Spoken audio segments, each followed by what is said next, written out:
Hello, this is Lady Boulay, and thank you for clicking on the video. Thank you for your support. Thank you for all you do to support the channel.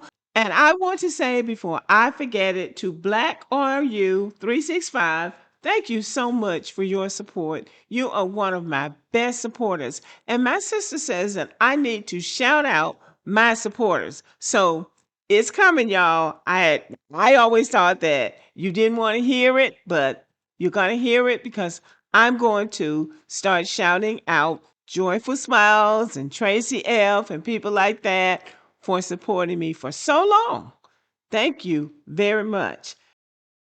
Now, this video is entitled, This is What I Call Arrogant. I want you to listen to this video clip and then I'll tell you what I see wrong with it.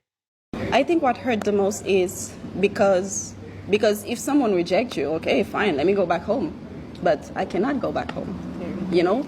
That's what hurts. Because you know that, okay, it's not that it's the dream. I'm not living the dream here. So it's us immigrant trying to survive. And whenever you're trying to survive, for me, it's not a dream. So it's not a dream. America for us, it's not a dream. It's just like most like a jungle. I'm sorry, but we're trying to survive every single day. So now I get that they are displaced and they don't want to go back to Haiti. They don't want to go back to Haiti. But to say that America is a jungle and America is not a dream, what place is a dream? Everybody is trying to survive anywhere that they live. So no place is really a dream. I mean, some of the richest people in the world, or at least some of the richest people in America, are complaining all the time, like Elon Musk and Donald Trump and some of the others. They complain all the time. So no place is a dream and no place is tailor-made for you. You have to make the place your dream. Now, they came here in 2010 under TPS. That's 16 years. Well, I know that you cannot turn TPS into a permanent status, but I don't know that you can't work on trying to change your TPS status. And they haven't done that. And these are grown women. America was kind enough to let them come here for that period of time. They came here because of an earthquake. They gained TPS status because of an earthquake in Haiti, not because of a revolution or a civil war. It was because of an earthquake. And they are going back down there to visit, just like the Somalis are going back to Somalia to visit, but they just don't want to live there. Now, America is a lot of things, and I think we can all agree with that. Complicated, messy, inconsistent, but one thing it has never been is a jungle. And you know how I know that? Because more Black Americans are not running to Haiti or Somalia or anywhere else trying to find somewhere to live. This is what I call arrogant. Because when you come from a nation that has suffered decades of instability, poverty, political chaos, and humanitarian crises, you would think the bare minimum would be gratitude. See, they should be showing some sense of gratitude even if America says you have to go home, your TPS status is up. They should be saying, well, thank you for letting me stay here for this length of time. But when America tells them that they have to go home, then they start talking about what America owes them, what America took from them. They don't think about that as long as they think they're secure here, as long as their TPS is extended. But once America tells them that your TPS is up and you have to go home, then they start talking about they built the country and they did this for America and they did that. I'm sure that's trauma, but it's a sense of people who don't have grace. They don't know how to be gracious and they don't know how to be grateful. And I know that we're not perfect in Black America, but we do know how to be grateful. Black people know how to say thank you, and Black people know how to say excuse me. I mean, these people act like they don't have any manners. The least you can do is say thank you. Thank you for offering me refuge in my time of need. Because the reality is, France is who they ought to be holding responsible for their catastrophe. France is the country that has taken advantage of them for over 200 years, some people say. That's who they ought to be griping with. But no, they want to turn it on America because America has given them grace and they don't know how to say thank you. And anyway, if America is a jungle and Haiti is a jungle, why not go to Haiti and stay in that jungle since that's your home? See, that's how I'm looking at it.